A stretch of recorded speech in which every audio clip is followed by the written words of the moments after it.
It's my great pleasure to introduce George Green.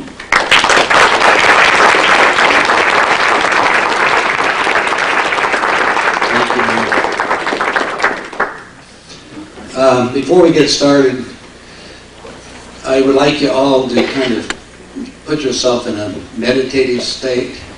Just kind of sit and relax for a second. I want you to close your eyes.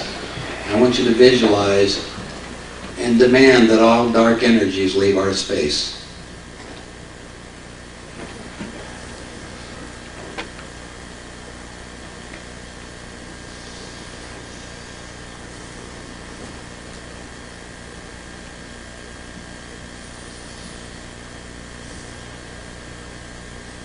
That's enough. We're pretty powerful.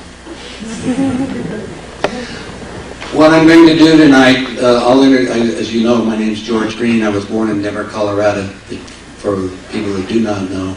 My father was in the meatpacking business. I was raised in a packing house. As a kid, I did everything that you could do to animals because that's what our family did. As I grew up, I learned a healthy respect for life at a point, and I couldn't do it anymore. But as I'm going through this game, and we're talking about, I'm going to give you tonight, is a new awareness, what I'm going to hope you're aware. And I used kind of an old game thing that I'm going to show you tonight. I'm going to see how aware the audience is for 1 second.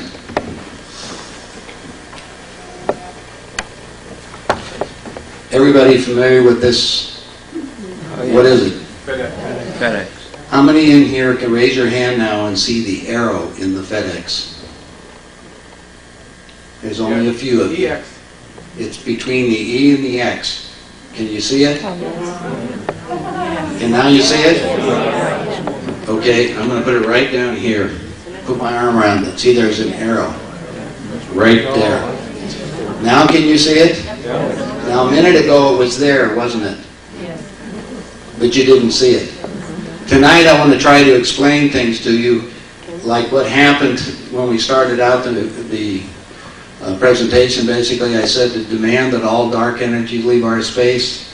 Guys, we are living in a multidimensional position, and the war is on right now. War is not only on for the physical dimension, but also for the non-physical dimension. And I'm going to share a little bit of my background because as I was working in the packing house with my dad, I reached a point where I was working in the finance end of it. My dad, let me give you a little bit of background on the meat industry. As the packing house goes out and purchases animals from the farmer, the Packers and Stockyards Act means when we buy the cow, for instance, we have to pay for it in 24 hours. My dad, however, was one of these philanthropic type of people, was trying to help everybody. So we had what we call the government school lunch program. You're all familiar with that, the hamburger? Well, what we would do would be process these animals, and we would sell the processed meat to the schools, to the government. Now, my dad had to pay for the cows in 24 hours. When do you think the government had to pay us? 90 days. Roughly 90 days. Yeah. Well, we were dealing in millions of dollars, and the problem involved with this was to getting adequate financing, because once we shipped the product to the government, it was gone, and we needed it. During that period of time, I became our family friends when everything were senators and congressmen and bankers, and so I used to go to all the bankers and borrow the money from them based on accounts receivable. So you people that are involved with banking understand it was a pretty simple process. Except for there was this one other thing that went on, and that was that the bankers could only loan a certain amount based on what they had in their asset base. So as it turned out in Denver, on 17th Street, almost every bank I had borrowed the legal limit. In fact, one day I was in Metro Bank and I asked Dick Singwald, I says, I'm out of money, right? I have to start going out of the city if I'm going to borrow money. And I says, let me go talk to your boss if I can.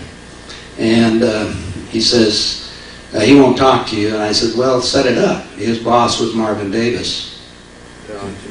So who you know, maybe some of you know who bought the Beverly Hills Hotel, bought the theater. He's recently died.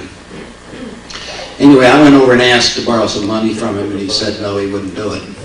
And that was my first acquaintance with what I call real specialized, if you call control of people out here in the system. You're either one of them or you're not. And we were not. At any rate, one of my other bank friends says, I'll tell you what, we'll loan you all the money if you can help us. We need some deposits. And you have a lot of friends with money. He says, why don't you get some of your friends to put money into our bank, and if you do that, then we'll loan you more money. And I said, well, explain this process to me. And he says, okay, this is what we'll do. And I said, I'll tell you, well, let's do a better deal. Everybody in here is aware of how banks put in full-page ads for advertising for CDs. You put in $10,000, we're going to pay you, 4 or 5% interest. What I did was made an agreement to the bank that if they would pay me 3% of all the money that I raised for them, we would contract, I would put in $1 million or $2 million or $5 million. It didn't make any difference to me. Now, what I would do was go out and contact you and say, hey, you've got money sitting in the bank and it's drawing 5%. How about making more money? What I would do is write out a check to you in advance for 2%. Understand the game? So you got 5% from the bank, federal FDIC insured. I'm not going to say it's federal government because FDIC is a private corporation. But it was insured. And the next thing has happened, the word came around that I could put all kinds of money into banks. So all of a sudden, throughout the whole United States, I had literally millions of dollars coming into my office, and I was selling it to banks all over the place. I then got a letter, I got contacted from the state of Colorado, said that the guys upstairs decided that I needed to be licensed to sell what I was doing. So I said, well, what kind of license is there to sell money? And what is money? Anybody here know what money is? They don't. They really do not know what money is. There are definitions of money in there. I have the New World Order's bank book. They don't give you a specific answer for that. At any rate, what happened is we decided, me and the securities department decided that money was the security. So I said, well, give me the worst exam that you possibly can. I love exams. My background, I told you a little bit, was in engineering and law. Well, you didn't know about the law part. But anyway, I went ahead and took the exam, and I became a registered financial principal. I then applied to the NASD and set up my own firm, and then I hired 3 attorneys to keep track of all the money was coming in. So then I had, the Federal Reserve made a mistake one day, gave me an extra $1 million. Woke up in the morning, 2 guys in black suits come walking in and said, George, we got a problem. And I said, what problem? They said, well, we gave you $1 million too much. Well, I didn't even know about it, And I said, I don't care. And I said, well, what do you want? He said, well, you need to sign this thing. So I did, and I gave them back their $1 million. The next day they came in and they gave me a little plastic lucite cube. It's about 3 by 4 inches, and it's full of 16th century Siamese porcelain coins. That's my remembering of the day I gave them back $1 million. Everything is running great for a while, but the feds found out that I had a lot of power. And let me give you an illustration. I found from the bank, if I put in $5 million into the bank, they could loan out 20 times that million, or $100 million. If I only paid 5% interest, and that's all they did on the $1 million, and they paid out $50,000, right? That's all they did. But if they loaned out this $1 million out there, or $100 million that or $20 million that they had at 5%, their return was $1 million. So they could make $1 million in just profit on the $1 million that they ended up having that we put into the banks. Well, what happened is in the next scenario, this went on for a period, except for at the end of 1 year, that's when your certificate came up for renewal. Don't you go down and call your bank and get your money and all that kind of good stuff? Who did you call to roll over your certificate? You called me. And what happened is I called the bank president, and if he wouldn't pay me the 3% again, I would move that money out of the bank. Now the bank had already loaned based on their deposits to other people. Now I had nothing to do with the bank other than putting deposits in, but I became so powerful I could break a bank. What occurred then was the feds decided that they wanted me basically to do some other things, and they sent a letter to every bank in the United States not to do business with me. I'm a little creative, so the savings and loans were wide open. So I moved to the S&L business until I found out what a scam that was going and how the Inside Group, you all remember how the savings and loan all went bankrupt? Well, at that time I was a real estate developer. I was doing all kinds of stuff. I built shopping centers, office buildings, motels, and restaurants in Guys like you, or why they went bankrupt? 22 states. I didn't do it. They didn't do it. No, I tell you what, but it's close. You know, at Silverado, I went down to Silverado Savings in Denver. Y'all remember that? Jeb Rush was involved. I asked for a $100 million loan. This was a project I was on. And they said, yeah, they'd give me the loan. And then 2 days later, I come back down, and Jeb happened to be in town, and they said, we decided to give you the loan, but we're going to increase the fees to 5%. I said, what are you talking about? You know, 5 points. You guys all borrow money from banks. You usually charge a point or 2 points. I was willing to pay a point at that time. Anyway, they wanted $5 million up front. I said, wait a minute, I don't need to do that. So as I backed out of Silverado, went across the street and got it from Capital Federal. But it didn't make any difference to me. Then I flew up to Aspen. The guys decided that they wanted me on the inner group. I got up to Aspen, Colorado. I brought my 2 daughters with me. And you all have seen the video of what happened there. I came up to Aspen, goes into this room, and I'm sitting in here looking around like you guys. There wasn't that many there, but the world leaders were there. And I said, what am I doing here? And they said, well, we've decided we want you to be the finance chairman for the next president of the United States. I said, why me? They said, well, we owe you a favor. The favor was, prior to doing that, I was volunteering to act as president of companies. And what I would do is go get rid of the expendable containers, that's you, and we would split the spoils as I divided the companies. But I never charged for anything. This was just a huge monopoly game to me. And we reached a mental attitude of, you weren't smart enough to get up to where we were to deserve what you're going to get. That was all of their attitudes. It was just you are just nothing. Today, at the old days, you were considered expendable containers. Dr. Coleman refers to you as useless eaters. Today, you're nothing more than what we call a human resource or a commodity. If you go look at it, we've got to make the names right. Anyways, I'm in the room, I'm saying, who's going to be the next president? And they said, Jimmy Carter. And I said, Jimmy who? And they said, well, he's the Democratic governor of Georgia. And I said, well, I've been voting Republican. And a little guy about 6'6" walks over to me by the name of Paul Volcker, and he says, son, don't worry about it, we control them both. And I knew that, but here I am getting it in spades, right? And I said, well, I got to think about this. My ego, 2 weeks ago I was in Beverly Hills at the Beverly Hills Hotel sitting around the pool with Bill Levitt. You guys all familiar with Bill Levitt? Levittown, Pennsylvania, Levittown, New York. Anyway, Bill and I were discussing building cities. You never want to put your name on it. He told me all the things that went bad when he put his name on it. So I'm talking about doing the same kind of stuff. Anyway, my ego was on the line, and I just said, well, I have to think about this game. I said, what about my project? And they said, well, put it on ice. Basically warehouse it, because it was 2 years before he became president. And I said, well, tell me a little bit more about this job. And they said, well, you sit down with Ted. So I sit in with Ted Kennedy. He's right next to me. Ted and I were talking, and he said, George, you're going to love this job. You're really good with money. We want to send you around to all the state Democratic functions and raise money for the National Democratic Party. And he said, by the way, you're going to meet some real foxy ladies. And I said, oh, really? And he says, yeah. And just then, it's a coincidence, my daughter walks in. Ted looks at it and he goes, wow, I want to go to bed with that. And I says, no, Ted, you don't. That's my daughter, and she's 14 years old. You know what he said? I don't care. I didn't know what to say. That was the first thing. I knew how they thought, but this was in spades. I already set out the game. I got up and I walked across the room. I'm talking to Pierre Trudeau, him and his wife. And Pierre at that time was the Prime Minister of Canada.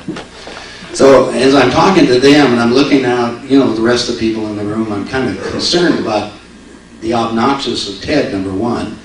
And the other thing, the enormity of the job that they were going to give me, because they always pay off, You always get paid sometime later. It's one of these ego trips. Anyway, I'm looking down where Pierre was, and there was a little cigar box full of white powder. That upset me a little bit, and I grabbed the housekeeper and I said, "What's going on in here?" And we went in the back room, and there was a chemistry set. Now look, I went to School of Mines. I played chemistry all up and down, right? I've never seen a set like this. I said, "What is this?" She said, "Freebasing equipment." At that point, I figured out to myself, this was on a Friday, I said, "Look, if the world leaders have to resort to this, I don't know if I want to be part of this group anymore." Just to give you an idea how bad I was, I'm not bad.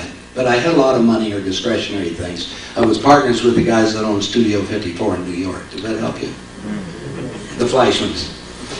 We had a couple yachts we owned at St. Thomas together. And, you know, I had all the adult toys. 5 airplanes, couple yachts, traveled around the world, did whatever I wanted to do. Anyway, I said to the guys, "I'll let you know on Monday." Monday, I decided that I didn't want to have any part of them anymore. I mean, a lot of things happened that transpired, things up in Aspen that happened. I found how people can just be bought and paid for, which reverted back to when my first connection with how corrupt the government was. During World War II, my dad provided the meat for the war effort. At the end of the World War, they owed him $466,000. Now that's in the 40s, guys. That's a lot of money. They didn't pay him. Our friend of the family, Senator Peter Dominic, took my dad and they went to Washington and they had a meeting with a guy by the name of Harry Truman. Remember him? Anyway, because Dominic said, "Yeah, we'll get you your money." Anyway, my dad come back and he didn't get his money, and I'll tell you how his ethics was. When he was in there, they said they would get him his money, but he had to put $80,000 into a special account. And my dad just told him, he says, "I didn't know I could buy the president that cheap." He didn't get the money.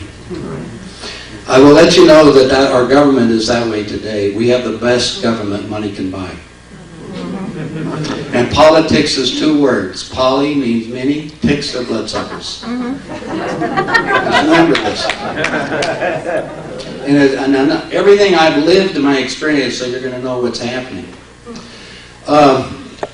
On Monday when I said no, to me, I'm starting my construction. I was, building a hotel down in Phoenix and one in Grand Island, Nebraska, and I built all the village and pancake houses throughout the United States, if you're familiar with them. I owned them. I leased them back to the company. That's another game. What happened at that minute, or that week, changed my whole life. On Friday, my lead bank was Bill Clark's the senior vice president at the central bank in Denver. He called me on the phone. He said, "George, what did you do?" I said, "What are you talking about?" He said, "We've been doing business a long time, but the guys upstairs don't like you anymore." I said, "What does that mean?" He says, "Get down to my office." So I come down here and he says, "I hate to tell you, but you're no longer considered, quote, creditworthy." And he says, "I'm calling your loans." I said, "Okay." I said, "How much time do I have to pay?" And he says, "Well, we've been doing business a long time, 30 days. Every bank I was doing business with the next 30 days, I'd all called my loans everywhere. I mean, I was personally non-gratis. I was no longer in the inner group. And I was doing all this good stuff, right? Anyway, setting up to the next step after that, I'm saying, well, how am I know what these guys are doing. Now, at that time, I had a house in Beverly Hills.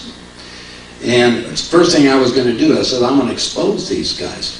So I flew back and I talked to my good friend, one of the major television producers, 17 years with CBS. I mean, he ran the department. And I said, we're going to make a movie to expose what's going on in Washington. Sounded like a good idea to me, anyway.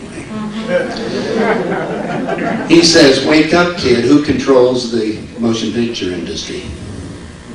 I said, "Okay, we got to have another way." I'm always thinking of other ways, you understand? So he says, "Well, I've got another deal." He says, "I'm trying to start a new thing. This is the beginning of the video business." You guys all remember how it came out with the VHS and the HF tape? Well, my buddy Alan says, "I'll tell you what I need to do." He says, "I've got all the credentials. Let's make a 2-hour video magazine." Sounds like good to me. And we're going to put it at the checkout stand in every store in the United States. And in that 2-hour news deal, if you're going to look at it, will be little snippets to bring out the truth. I thought that was a good deal. Now, the problem is we need a video manufacturer that could take it and go along with this project. So I called a couple of my friends, and I ended up with a company small company up here called Kodak. Kodak and we had all the agreements and everything set up. They checked us all out. Everything was cool, right? They didn't know what the content was going to be. I was leaving that in the hands of my buddy Alan.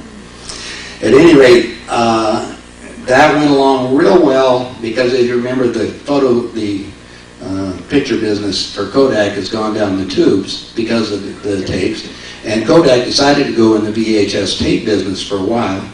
And so what we thought, we could sell the magazine for $2 at the checkout stand, which was the price of blank tape. Now that makes a bit more sense, doesn't it?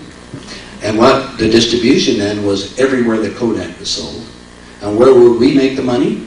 On the advertising on the inside. So we had everything. It was a win-win thing for everybody. And I was all happy about it. Well, it all came down to, I was grabbing a plane to fly up here to New York, or up, to Rochester.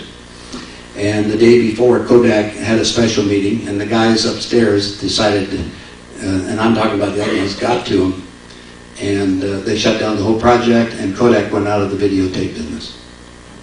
So you can give you an idea how much control they have. I also, because of the Ted Kennedy thing, I decided I was going to do that. I received a document called, it was on the Gemstone files, that basically exposed all the Kennedy clan. So I ended up putting that together. I made a mistake, sent the documents to the Library of Congress for documentation. That's all the pictures and everything else. I mean, you can see it. Then I got notification from New York, some of the major publishing houses. I formed a publishing company. That was the only way I could do anything. And then Jacqueline and Kinley had given notice to all the distributors not to take my book because a lot of stuff was in there exposing what she was doing. So as a whistleblower, so to speak, that's okay. Well, I kept looking at other things, and I said, now, I sat in an office. I went in with Dick Land, who happened to be the governor of Colorado. I'm sitting in the Oval Office. And he says, you really made a mess of things. He says, a good thing I got my ticket. And I said, ticket? What ticket? And he says, well, if you did the bidding, you would have got one of the tickets. And at that point, they laid out what they called the Plan 2000. The Plan 2000, which Jimmy Carter, by the way, signed into action. Every senator and congressman got it, but as you probably are well aware, none of them read any of the documents they got. They don't. I think Ron Paul and John Conyers are the only two ones that admit to reading all the bills that are submitted. Otherwise, it's done by their flunkies. Anyway, what happened at that next venture, as I'm sitting here looking at this particular sequence of events, was, what is the Plan 2000? What does that have to do with you and me? Now, talking in the meetings, and I sit in on meetings, guys, before this all happened when I was a good guy. There's a problem today on the planet. You're all familiar with it. It's called population. There's 6.3 billion people on this planet right now. I was just in Washington, D.C. yesterday and the day before. I was down at the Population Center of the World Watch Organization. I have some flyers out on my desk so you know. We're increasing the population right now over deaths by 230,000 people a day, or 2,300,000. We have 1/3 of the population on the planet, 1/3, existing on less than $2 a day. We have consumed most of the goods on this planet right now. They're giving you notification that the oxygen, they're saying that the carbon dioxide levels are increasing. The truth is the oxygen levels are come down. So we have to look at all of this thing into perspective. Well, Henry Kissinger and a group of other guys got together, and they put together this Plan 2000 that I was privy to. And I put up the summary of all of it up on my website, which is nohoax.com. The Plan 2000, which was, again, 27 years ago, calls for a war to get started in the Middle East in the year 2000. That war is to spread to the United States. is to reduce the world's population down to 500 million. With only 20 million, and that's the Earth's carrying capacity, 20 million Americans that are expected to be left alive. Now, I said in on the meetings, how are they going to do it? By all means necessary. The best thing to do is follow the biblical prophecies to get the war started, saying Armageddon's going to be in there, and they wrote that book, so it falls in line for that too. Every time I turned around, I found out more lies. In fact, I found out everything's a lie. But I'll go into a little bit more on this, how I came back on this. Now, so we get along with this program somewhat on the extraterrestrial situation. Everybody asks me about that, and I will share what had happened to me. Before I got working with my dad, before I went to Colorado School of Mines, as a matter of fact, when I was 17 years old, I was all set to Colorado School of Mines, and I got in a big fight with my mother, or she fought with me rather. And they said I wasn't going to go anywhere, and they weren't going to let me go in the mines. I was accepted there.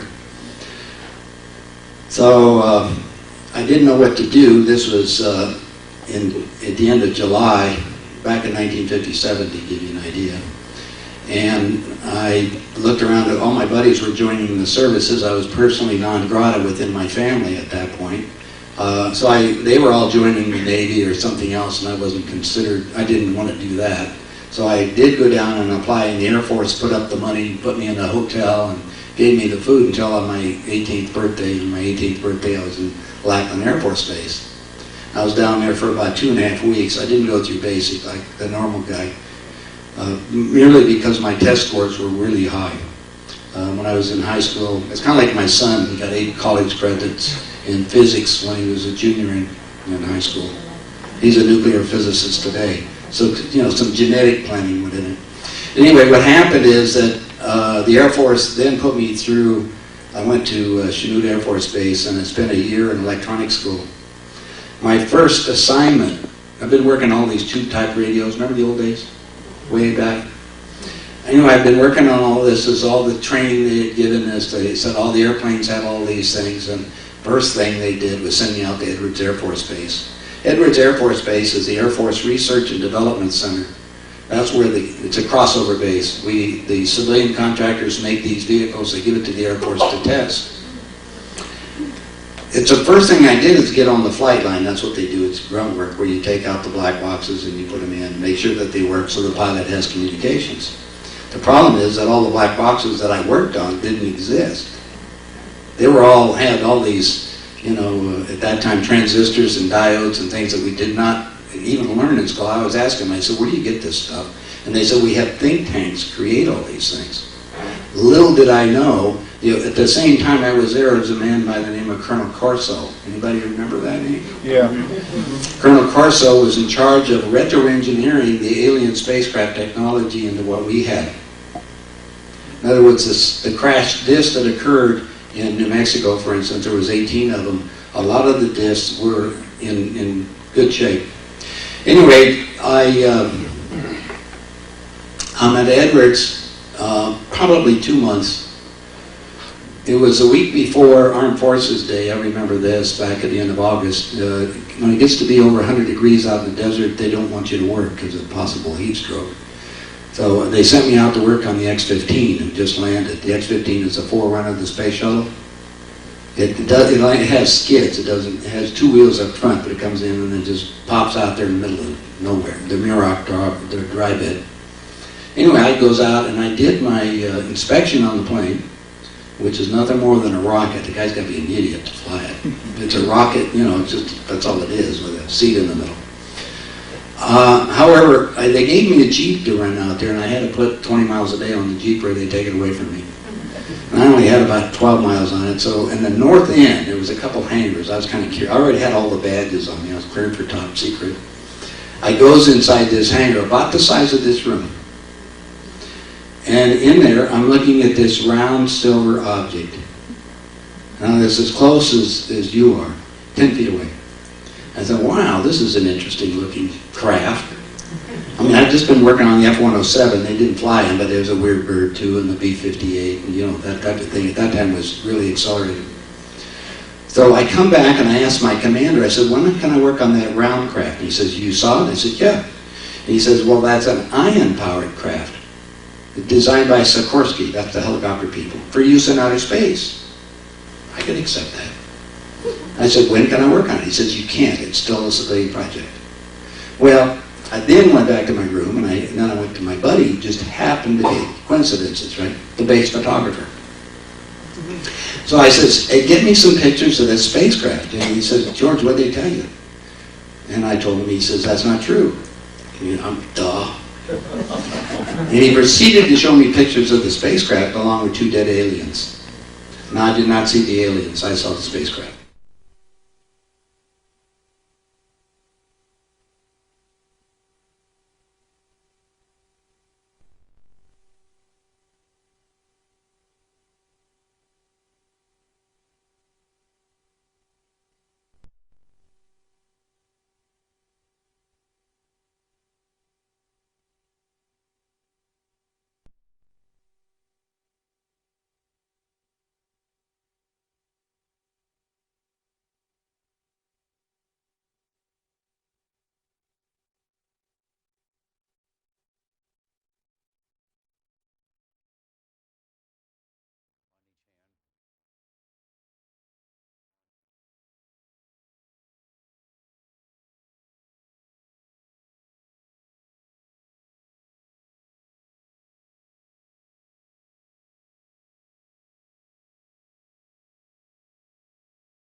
Now, I did not see the aliens, I saw the spacecraft.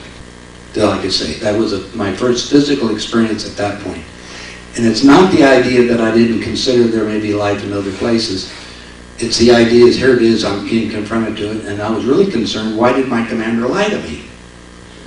So, I'm kind of dumb. I went back down and asked him. First thing he did, he reminded me of my top secret clearance. He's jail time and a fine. We actually joked about that. The fine at that time was $10,000. I said, look, my family's got money to, but I don't know about this jail time bit. I said, I won't do anything. So he basically, we set it down. He said, by the way, next weekend is Armed Forces Day, and because you know what's going on now, I'm going to put you on duty. So I had to go out there. Now, the Air Force is dumb. Edwards Air Force Base is the most incredible base there is with all this super secret thing. They open it up to every civilian can go inside all the super secret things I had just been in, except for this craft, which is about 5 miles north of the base. In other words, the X-15, you're welcome to walk in it. It's like kind of like the space shuttle. You guys all seen the space shuttle on exhibit? You ever go look at it? You know you can't get inside of it with a spacesuit on it? Did you know that? It's all a lie. We never went to the moon. We'll go to the next, that's more later. Okay, now we got to go to the next thing. What happened at that minute? I didn't do anything more. I was immediately transferred off the base. I ended up in Tokyo. So he asked me how I learned a little bit about Japanese. That's what I did. Kudasai. At any rate, I was there for a little while. I decided I had almost 2 years in the service. I wanted out of this crazy outfit. And I contacted Peter Dominic and I said, I want out of this place. I'm going to school of mines. I mean, there's only like 160 people a year get to go to mines. Mine's the #1 earth science school in the world. Dominic ended up going, what they did was they promoted and transferred me down to Biloxi, Mississippi, made an electronics instructor out of me. And then I was only there 30 days after I got to even get my certificate. Then they shipped me off to Illinois again, where I spent the next 2 years in nuclear missiles. So I was in the Hound Dog. I was in the guidance systems on the Hound Dog nuclear missile program. So I got an education on how nuclear works, on how the guidance system works, the capabilities we had at that point, vis-a-vis that. I got out of the service finally. Well, I have to give you a crazy story how that works. The Air Force, I signed up for 4 years. However, because I had 3 of the most critical skills they needed, and we were having a skirmish over in the Middle East, guess who they extended? Watash. Me. Because I had over 4 years in, there's a small clause that says I was considered a career airman, and I could get an early out. So I applied and got an early out. I only spent 4 years and 23 days in, and then I went to school nights, just to give you an idea. So I'm always looking for outs. Anyway, let's go back to the X thing. I told you I was building and doing things all over the country. This is where the fun part comes in. I built Colorado Mountain College up in Leadville, Colorado, 10,000 feet up in the mountains. You know, an inexpensive project. I was invited to city council meeting in Aspen because I could build low-income housing. They needed it in Aspen desperately because the worker bees have to drive 30 miles a day. If you've been to Aspen, you'll know. They have to go down to Basalt and down to Glenwood Springs. So I went in with the city fathers, if you want to. We all had, just like here, we had a city council meeting, and I said, I'll tell you what I'll do for you guys. I'll build the low-income housing for the city of Aspen, and I'll give it to you. You don't have to put up a dime. What I want is the tax write-offs. I mean, I was making so much money, I looked at every dime I could find so I could shelter it. It ended up with everybody approving it except for the city manager. Took me into his office after the meeting over and he says, George, I want you to put $1 million in this account. Sounds just like my dad. I says, you've got to be kidding. I'm giving away to the city, the low-income housing, what you wanted. And I'm giving this all stuff, and you want me to give you personally $1 million for it. I backed out. I said, forget about it. Anyway, I built a house in Aspen. Next to Estee Lauder, you all familiar with them? She built it next to mine. Anyway, the housekeeper had this incredible book. I said, I didn't pay attention to this. I'm not playing Monopoly. I mean, at that time I had my own bank. I even had a bank outside the Federal Reserve. Did you know that? Yeah, by the way, are you familiar that the Federal Reserve is a private bank? It has nothing to do with the government. It's like Federal Express, right? Well, I created my own bank too. And I had everything going except for I didn't have that franchise called that being able to put up 20 times the amount of deposits. They wouldn't let me do that. But I did get away with it. I was licensed in the state of Colorado. I got out of that because you couldn't make any money unless you had that franchise, frankly. All I did was pay my officers, and that was not a good deal. Well, anyway, the house with this incredible book, I'm sitting here looking at it, it's a UFO contact from the Pleiades. I mean, I'm opening up the pictures. It was exactly the same thing I saw at Edwards Air Force Base. Now, this has been 20 years. Why doesn't the world know about this by now? 20 years is enough time to give the government time to come forth with the truth, right? You know, you're talking to a guy that's sitting next to a spacecraft, so I know they're real. And I'm sitting here looking at these pictures. So I decided to fly down to Phoenix, and I talked to this couple, and they say they were investigating a man in Switzerland who claimed to be in contact with beings from the star system, the Pleiades. By the way, his name is Billy Meyer. I said, look, I don't know anything about that. I know those pictures are real. And they said, well, it gave me a little bit more story. He said, the Pleiadians said that they engineered planet Earth for 500 million people. Click, 500 million. I said, well, again, I don't know about that. And I says, what can I do to help you kids? And they said, well, what we need is money. I said, I can arrange that. You tell me what you need to do. And they said, well, we need X amount of dollars. And I said, I'll tell you what I'll do is I'll loan you the money. With the idea is that when you sell the books, I want my money back first. And then it's like, I'm going back to do my real estate developing. I mean, that's what I'm doing. So I put up the money. 60 days later, Masamenas, the guy's name is Lee. Lee sent me the accounting. I'm sitting here looking at the accounting, but there's no check.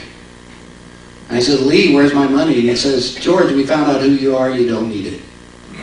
I mean, I'm in an agreement. I said, okay. So I flew my little plane down to Phoenix and filed suit against him.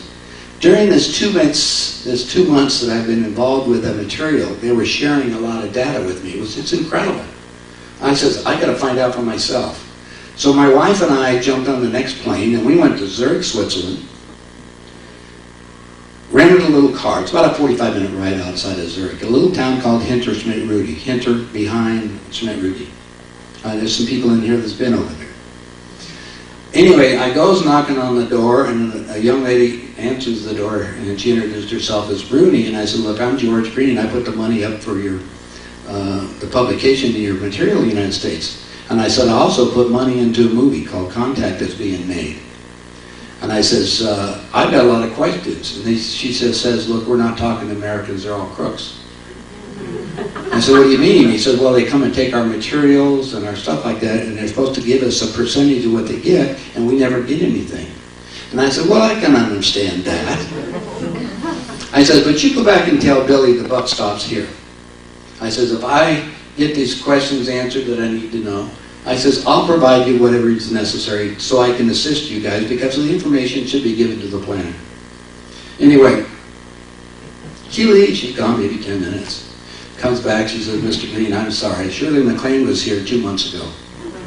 She promised to help us and nothing. By the way, Lee is the guy's name, his wife's name is Britt, if that helps you. Britt is the secretary for Shirley MacLaine. A lot of collusion. You talk about dark energy, it's unbelievable. How they did keep the stuff, the information suppressed. Well, I says, okay, if that's all that's going to be, you're not going to do anything with me. I'm sorry we imposed about your time. I said, I'm going to take off and we're going to go over to Innsbruck. It's late in the afternoon, and I realize that I've imposed on your time without anything. And I said, where's the closest hotel? And Bruni told us, and I said, we're checking in there and then heading off to Innsbruck. Anyway, next morning at 7 o'clock, we were just getting ready to get up and go down and have breakfast and take off. Knocking on the door is Bruni. She said, Mr. Green, I got a message for you. And I said, what's that? She says, well, we found out who you are.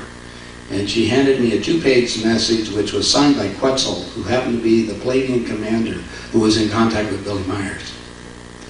The information in this document was so astounding because you'd have to be living with me to have some of that. It just blew me away. We were invited back into their so-called compound over there. Now, Billy doesn't have any heat at that time in his house. And anyway, for the next week, they answered all the questions I have, opened up a lot more questions that I had, set up everything. Anyway, I said, look, I'm going to agree, and I made an agreement with the extraterrestrials and Billy at that time, to publish their information that they had to get out to the world. And I put it, whatever was necessary, except for I had a problem. Billy had given away the worldwide rights to his story to Lee. I says, I have no problem about that. We'll fly back, and my attorneys in Beverly Hills happen to be Durham Mason and Flown, that's attorneys for the Screen Actors Guild. And if there's anybody that can break a contract, they can do it. I says, I'll just notify them. We'll set this thing up so I can go ahead and come to an agreement to publish the information, the extraterrestrials, and what you have to go. Sounds like a good picture to me. You know, I'd come back and I walked in the office with Dern, and I tell him, I said, this is what I want you to do. And he, first of all, he looks at me like I'm a total nut. I'm making a deal with extraterrestrials. There's no written contract. You know what I told the ETs? You got my word, and if my word's no good, nothing is. All this papers are just the mechanics for the attorneys, at any rate. So anyway, Dern says, I'll take care of it.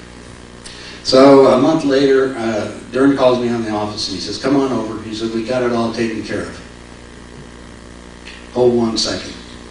We got to change the tape. Okay. We have 2 tapes going on.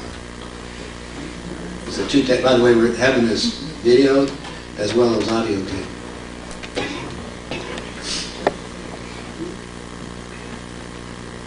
Okay. So anyway, I goes back up to Dern's office, and we're sitting here talking. He says, I've got it all taken care of. I want you to fly Billy Meyer over here to the United States. We're going to have a hearing in front of the judge, which would be a normal thing to do.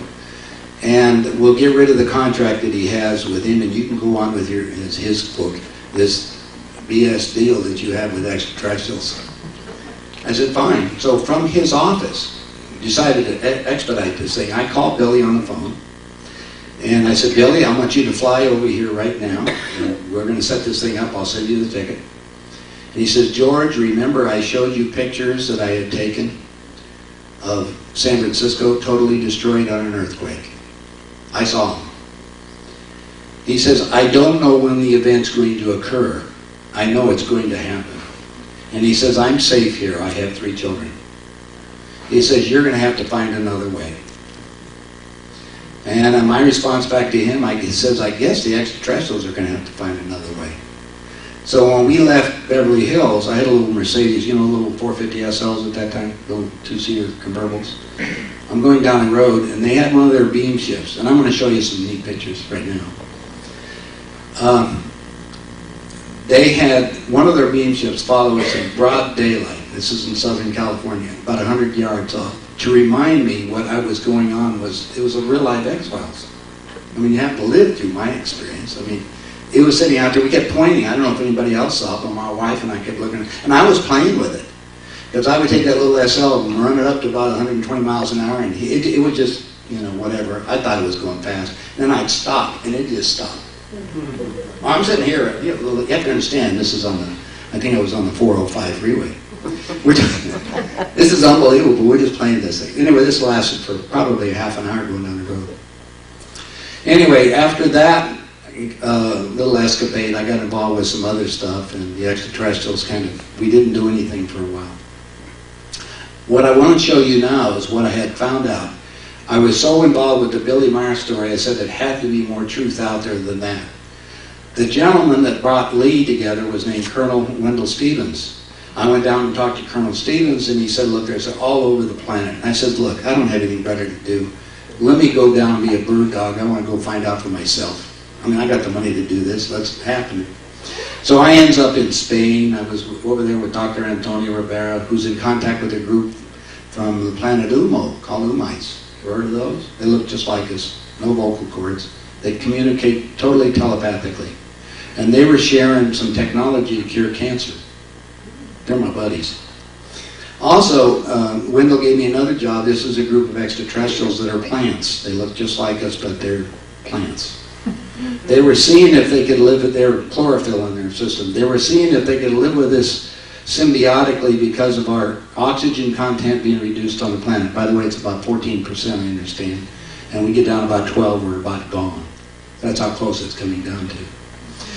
Well, the group of extraterrestrials in South America, they were sharing the information about cures for cancer. Of course, I was running around with a bunch of people working on the Royal Rife material. Are you all familiar with Rife technology? Yeah. This is using frequency medicine and everything. I've gone spent a lot of money on that, so I'm really involved with a couple other people now on research. Anyway, these people down there had gave a salve to the mother of this child. And then they put the salve on the palm of their hands. You know how your palm gets warmed up? It was absorbed into the skin. And a couple days later, a scab formed out. You pull the scab off, cancer was all gone. Would you like to get a sample of that salve? Guess what? I did. I flew a sample of that salve to Chemitox Laboratories in Boulder, Colorado, and for the next 3 days we did a spectrographic analysis on it. At that time I was in contact with Dr. Alan Hynek. Remember that guy? Supposedly a government liaison for the extraterrestrial experience. Found out that he was CIA. Anyway, I flew down the spectrographic analysis. I still have a copy, by the way. And just from a chemical standpoint, I kept looking at everything. We have a no match, because it's all vibration and things that they've done. So I do have the analysis, but I couldn't do anything with it at that time. Since then, I found out all kinds of things about cures for everything. We can cure everything on this planet, but you don't make money curing things. You only make money treating them. Isn't that right? So at this minute, because what I'm going to do is show you the slide presentation, and I think then we'll see what the time is. Hold on. I got to light it up. Obviously, that's the title of my lecture. The Global 2000 report that I was telling you, this is just kind of a summary. I'll review some of these things at this minute. Calls for planned annihilation of 83%, to wars, starvation, epidemic, disease, environmental sabotage. Environmental sabotage means about all the electronic frequencies that they're doing to us right now. You guys are all being, as you probably know, being bombarded by all kinds of rays. One of the problems with the extraterrestrials is going through this wave of frequencies. Remember, every television station is broadcasting frequencies. Every cell phone is broadcasting a frequency. All this is permeating out and it's affecting each one of us. Dr. Coleman wrote a book. When I first got involved with this, the extraterrestrials brought me to Dr. Coleman. Dr. Coleman was former British intelligence, MI6, still is, frankly. He gets... I sit with him and we have discussion of the current situation on the world. And from the British side of it. Then I talk with my CIA friends and I get further information from some FBI friends that I have. Anyway, he put together the book which lists the 300 families that control the entire planet. Now there's some copies on my table in the back if you want to look at it, or you can always order them out of my catalog. Everybody that orders one of the books will send you a current list of the Council of Foreign Relations, the Trilaterals, and the Bilderbergers, so you can see the interlocking board of directors of the world leaders on how it works. Again, it's answerable to no one. I used to run around with these guys. Remember, they put people into office. As Henry Kissinger says, the absolute aphrodisiac is power. So they give you all the power. They always need a fall guy so they don't take anything for themselves. Somebody else is always set up there. Are you familiar with the Georgia Guidestones? No. Well, look them up on the internet. A guy down in Georgia put up his. And what does it say? They put it in writing. Same thing. Establish a world government, population and reproduction control. I mean, I'm concerned about that. When I was at the population center 2 days ago, we were discussing it. Did you know 65% of the people in the Middle East are under age 25? 50% of the Americans are over age 50. Just an interesting situation. By the way, that's Billy Meyer. That's the guy in Switzerland we were talking about. These pictures are 20 years old. He's a little bit different has happened. That picture won't come out. His first contact was a girl. Now, I really have to clarify this. Billy has been in contact with extraterrestrials since a child. He was in India. He was with a group over there. He's been kind of a catalyst for the ETs all the way along the line. But anyway, in this particular contact, the girl he was in contact with sannyasi. And the idea if they sent a girl home or along to meet him would be less confrontational.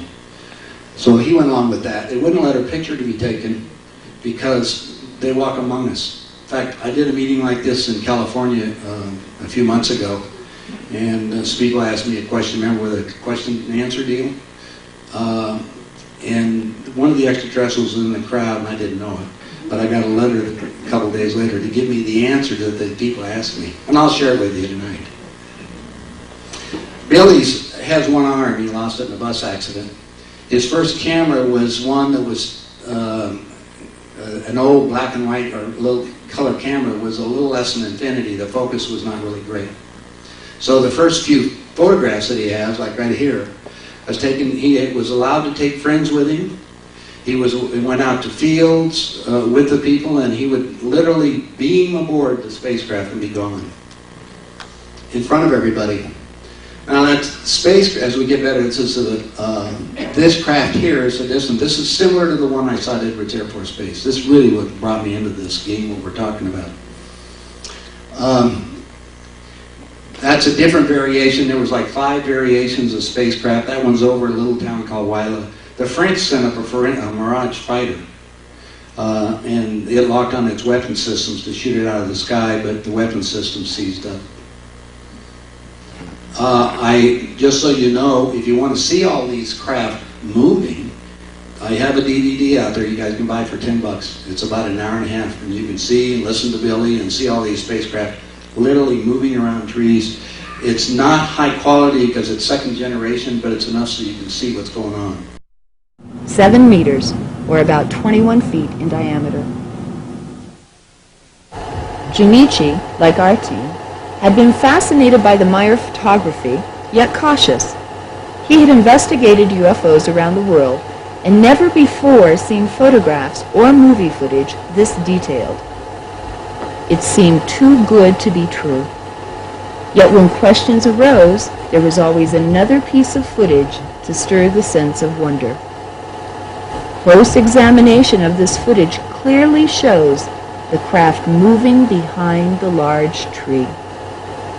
When the size of the beam ship is compared to that of the tree and the farmhouse, it becomes obvious that it would be impossible to suspend it with strings. In addition, the top of this enormous tree is seen to move as the craft passes over it. This movement can be attributed to the backwash of air created by the beam ship. With a full day scheduled, we left the farmhouse early to visit more contact sites. Quality because it's second generation, but it's enough so you can see what's going on. Now, I'll go see that craft here. This is one that's down at the bottom. In the book of Ezekiel, do you remember how Ezekiel was trying to describe a spacecraft? A wheel within a wheel? Doesn't that kind of look like a wheel within a wheel? There it is. That's exactly what I saw at Edwards. Now what they would do would take their spacecraft and put it next to a tree. See that tree right there? It does not exist.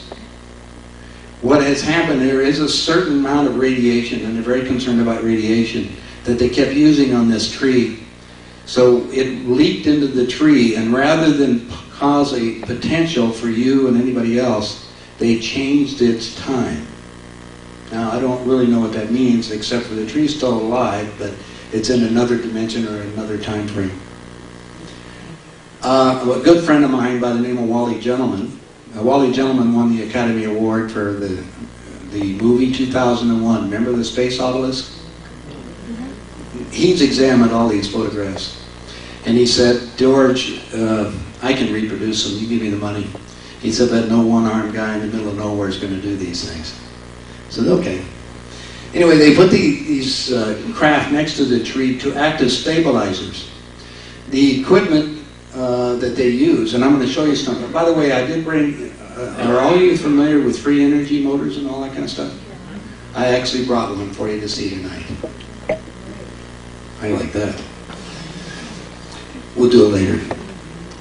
Anyway, they put the tree or the craft on the other side of the tree so you could see that it wasn't just a model doing it. Now, a lot of people claim that that's what's going on. It's not true. And I took some pictures. I even talked to the neighbor when I was over there. He had something going on. I said, "Do you seen anything strange?" And he says, "George, come on out here." And I said, and I went out behind his barn, and there was huge footprints in the mud. The guy was out milking his cow. He said there was a guy 7 meters tall leaning next to the barn. That's 21 feet. I was all wound up. I come running back into Billy. He just shrugged his shoulders, and he showed me the plaster cast of little tiny people. He says, "Don't you know the stories of leprechauns and fairies?" In other words, within this universe, there's all kinds of things going on. Billy that's a movie camera. Billy would put down his movie camera, and he'd start it, and then he'd take his own pictures. That's, for triangulation, it helped. That picture was on the front page of the UFO Contact from the Pleiades book. That's an over satellite. Again, it's Switzerland. Billy still is in contact. He thinks we're a bunch of characters. He's working on with a few people over here. His best definitive history is in a book it's called And Yet They Fly, or They Still They Fly. It's in my catalog. If you want to know, it's got pictures, gives you the whole history of Billy. The guy's been with him for 30 years over there that wrote it. And I can't say enough about Billy. He's fudged some of the stuff that he's had, trying to get his story out, trying to get it there. And since that, he's corrected a lot of his information. And I'll tell you that why. Now, there's 3 craft. 2 of them are drones. These are basically craft that they use. The extraterrestrials are concerned about the planet now, but as a good scientist, they send out craft to measure soil samples, earth samples, air samples, all kinds of stuff. In fact, out in Franktown, Colorado, some people called me on the phone and said, "George, get out here." So I come out there and see a huge hole dug down in the ground.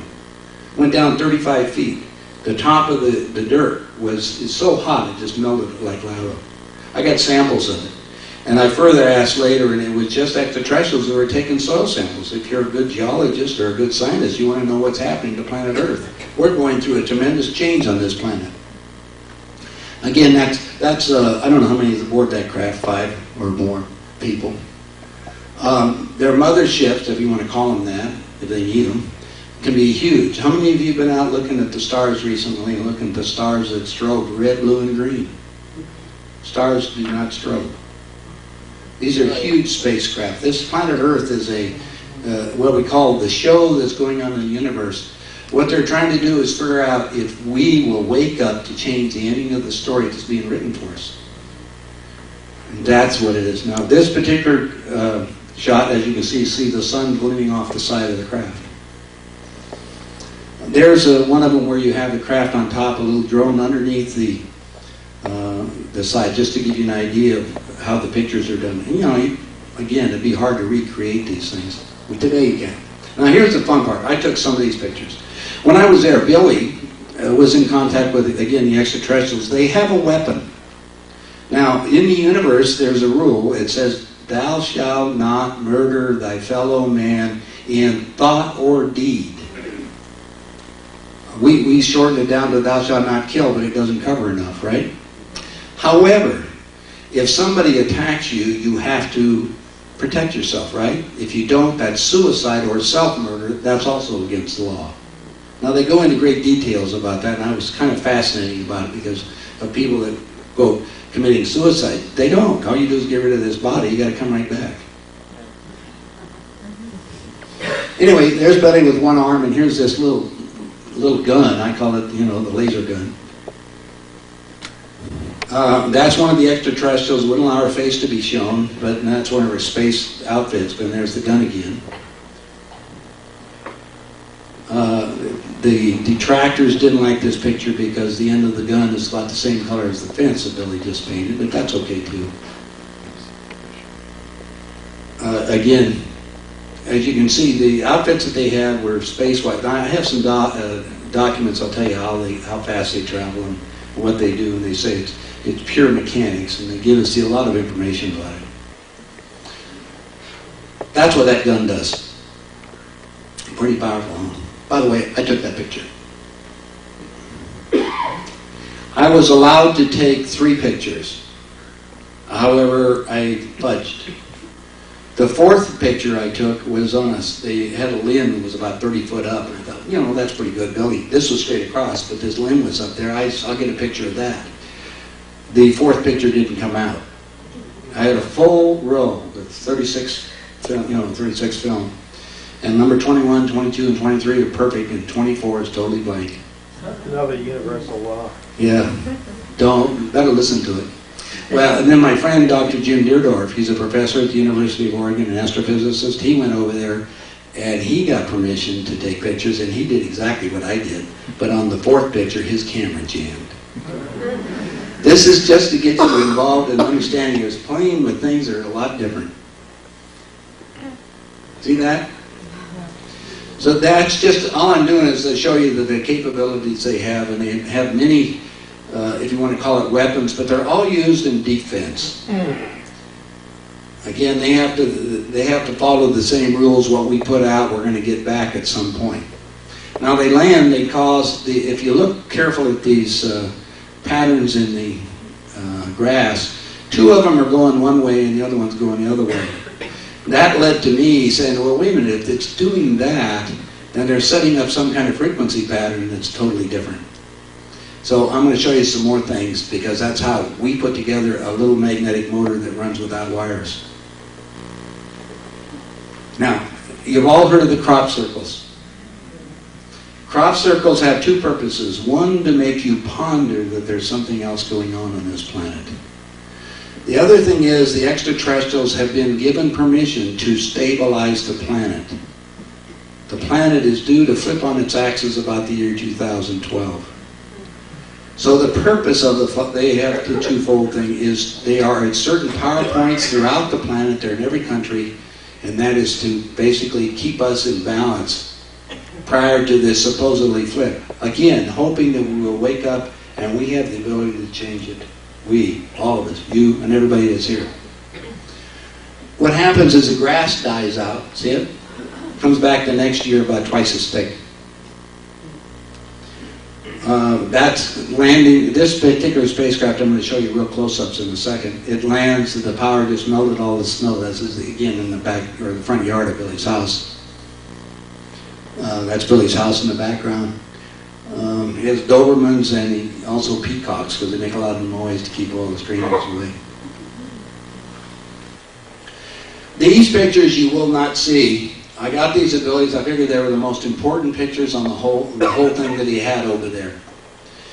The ability for the spacecraft to go between here and other planets is they basically convert all matter to light. Remember talking about going to the light? Well, take a look at this. You're taking a look at a light, you're looking at a spacecraft that is not quite physical. You see it start to form? See it again? Incredible? That's what you are. A hologram of condensed light. That's Billy in the middle of this energy stream they put around him, just to give you an idea. Again, Billy's house. I want one of these. In fact, I told him, I said, I want to write for this. Now, a couple things that I found that was interesting about this. There we go. See right there? There's a gap in there. Now, that was kind of strange to me, except I started figuring out, by using some of the information I had, they're setting up a field using magnetics. See this? So what we did is we created a magnetic field, basically a horseshoe magnet. All the poles, north side, and all on the south side, but we left the gap, like this here. And that's what I'm going to show you in a little while. By doing that, we created a continuous motion of magnetism that is always out of balance. So it's always looking to cause some kind of motion to happen. Does that make sense to you? Well, we did it.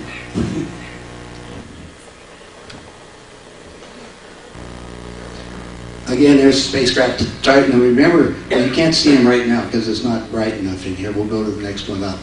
Remember those, see the little tiny protuberances underneath there? That's what melted it down at the bottom. Again, they call this the wedding cake, by the way. This is the latest variation. This is a bigger craft. Now that's, as you know, the old Volkswagen bus and the little trailer behind it. Same, basically another picture of the same thing. I'm going to show you some crop circles. There's one of them. There's all different kinds of sizes and shapes. I've got literally hundreds of them. There's videos and there are books on all of them, and they all have, their ideas that their communication. And again, the extraterrestrials assured me, they says, you guys don't worry about it right now. Just be happy that we're doing it to stabilize it. Each of these have certain patterns that are happening all over the globe. I mean, they were up in Montana, of all places. Out in California a couple of weeks ago. India, if you saw the movie Signs, that was done over in India. They're in Russia. Literally beautiful things. There's, I got the latest copy of Nexus that has like 10 pages of it. I don't know if you guys subscribe to Nexus magazine, but contact us and we'll get you information on it. They keep track of a lot of those things that are going on. There's one in front of an apartment. I have some friends that went to England, by the way, and camped out in the field, woke up in the morning, and the crop circle was totally around them. I haven't put it onto this, but probably my next lecture I'll have it. I have a sequence where I'm going to show you the crop circles being made.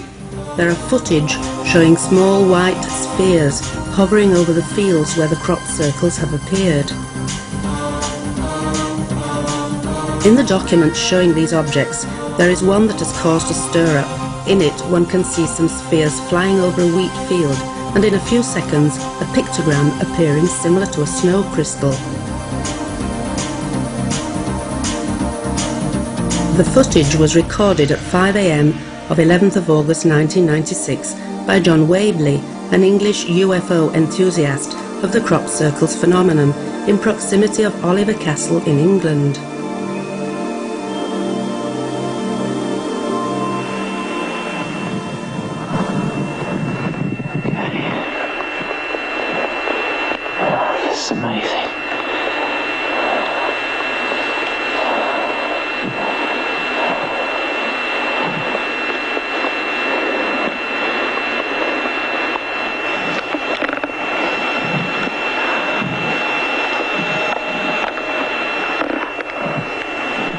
Numerous controversies have been raised concerning the authenticity of the footage. However, the accurate analysis carried out by the American researcher Jim Dilettoso, an expert of computerized systems of video analysis, have not ascertained any trace of falsification. My opinion on the Oliver's Castle video footage is that there is no evidence of a hoax. The key thing is that if the Oliver's Castle image was made digitally, that word digital says it went into a computer. In the vertical interval signal of the copy that we have, there is no evidence that it was ever digital format.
One can see some spheres flying over a wheat field, and in a few seconds, a pictogram appearing similar to a snow crystal.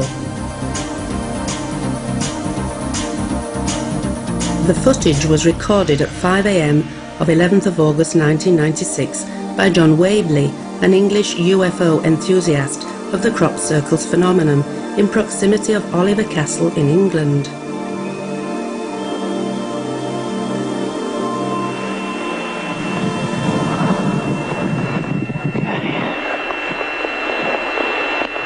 It's amazing.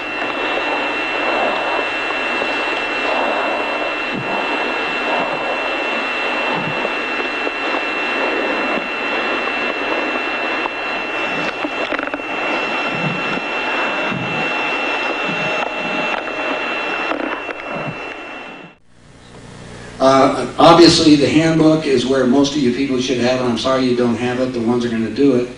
This handbook came about because 4.5 years ago I was in Las Vegas. I got a divorce from my wife after because we got attacked by everybody. Somebody wants to know about what's going on, how to divide people.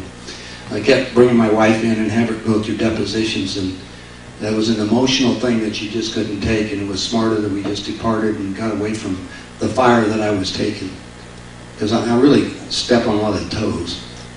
Anyway, 4.5 years ago, when I was in Las Vegas, the extraterrestrials contacted me again and said, George, we're going to remind you of your agreement to publish the information. You're running out of time. And I said, okay. And they said, we want you away from Las Vegas. The energies here are out of balance. We want to make sure we have a pure information that's going through. Now, when I was with Billy over in Switzerland, one of the things that confused me, the Pleiadians said that they were in continuous contact with spirit. Now remember, these Pleiadians, the girl, Semyasi, appeared to be about 30 years old, but she was 300 years old. They lived to be 1,000.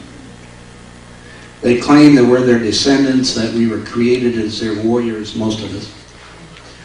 These are some skulls that are in Peru, at the Peruvian Museum. If you look back at history, remember Nefertiti with the long... Okay. Been a lot of interaction with extraterrestrials throughout this whole planet. The United States has all kinds of information. There's a lot of burial grounds of 10 and 12 foot people. How about that? You guys remember about the little graves? Again, when Billy, when I was over there, he just showed me these little, he said 12-inch tall people, 14 inches. Oh, like I say, leprechauns and fairies. Well, within the universe with gravity, we have all kinds of things. Or within the creation, let's put it that way. That's just another skull. Now these are on display, by the way, in the Peruvian museums right now.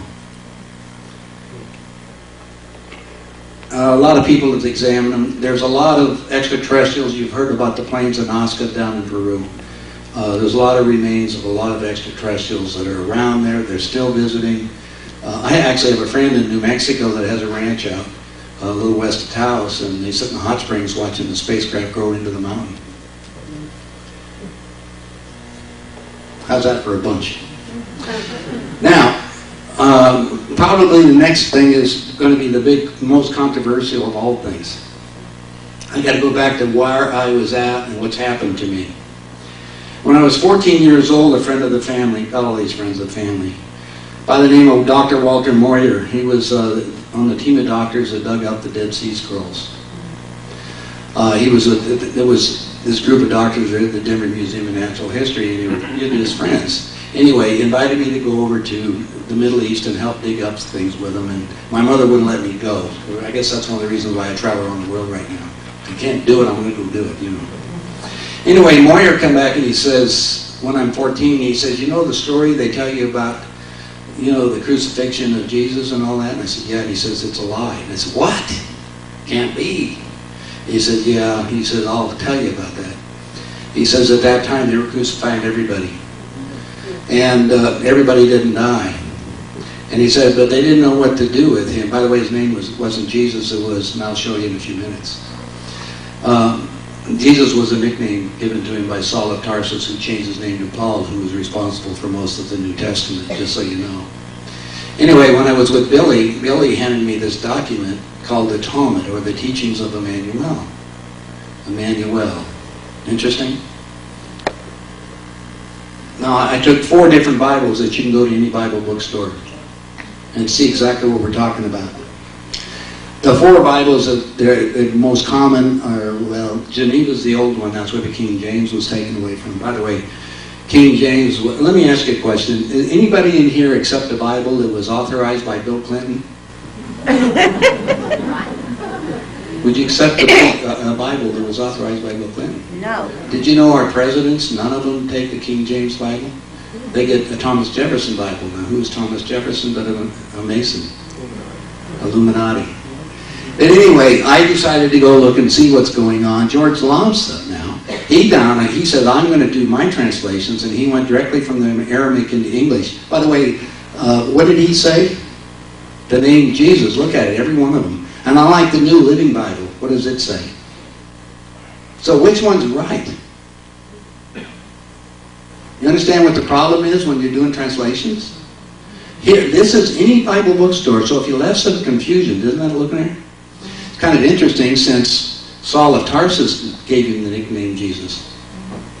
So I was more concerned about the story of Emmanuel, and what happened is I came back with the documents. My wife worked on it for 2 years. We shared the information with Dr. Jim Deerdorf, that professor at the University of Oregon, who was quoted born again. He said, I'm going to disprove the documents. He ended up proving that they were real. These were written by Judas Iscariot, the scribe to Christ. In it, he's trying to put out the real message that he was given at that time, not the one that's been passed on to what you think. And I'll be talking about a few of those in a minute. This is to give you some differences in the translations. And I used the King James, or Jim did, the Matthew 5 up there, and look at how the Talmud translated it. The next one. I thought this was pretty neat. Does that speak of flying saucers? For the ones in the back of the room, I'll read the Talmud. It says, when Emmanuel had been baptized, he soon came out of the water of Jordan, and behold, a metallic light dropped from the sky and descended steeply over Jordan. It turns out that Emmanuel's father was an extraterrestrial Pleiadian who impregnated Mary. His purpose was to bring back the spiritual teachings of man, to wake up to who and what we really are, a spirit having a physical experience.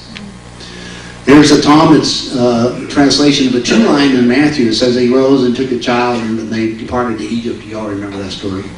Anyway, in the Talmud it says, Joseph rose and took the young child, his mother, and escaped under the guidance of celestial son Gabriel. Does it make sense? The logic of this is incredible. And what they told us, the extraterrestrials have given me the information, they said the first rule in this universe, gain all knowledge. You can't do it in one lifetime. The wheel of reincarnation is a fact. The trouble is we come into this dimension and we forget who and what we are. Anyway, the Talmud said that's Emmanuel, a prophet who brings teachings of wisdom. He's trying to wake you up. Remember what Christ said? What I do, you can do, and even greater. Also said, what you sow, you shall reap. True. That's the book, the Talmud. It's been out of print for about 4 months. I have orders on it. They keep promising me delivery. It may come in the next 3 weeks, as they're telling me, so you can have it. What I call the authorized, agreed version by Billy. Billy and I have a little bit of problem about this. I don't know how you can copyright documents that were 2,000 years ago.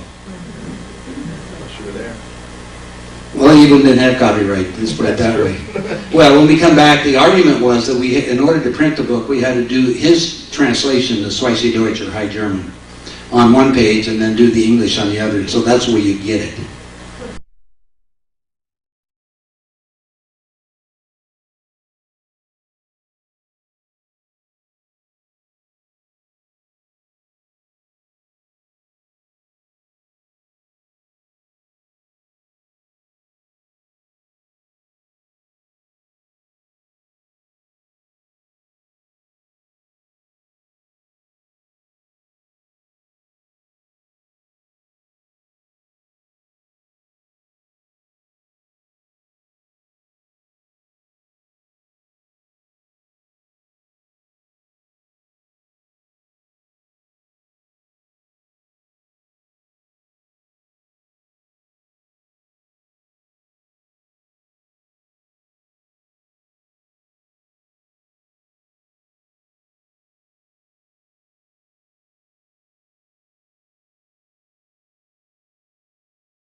The next thing I'm going to show you, these are what we call monolithic domes.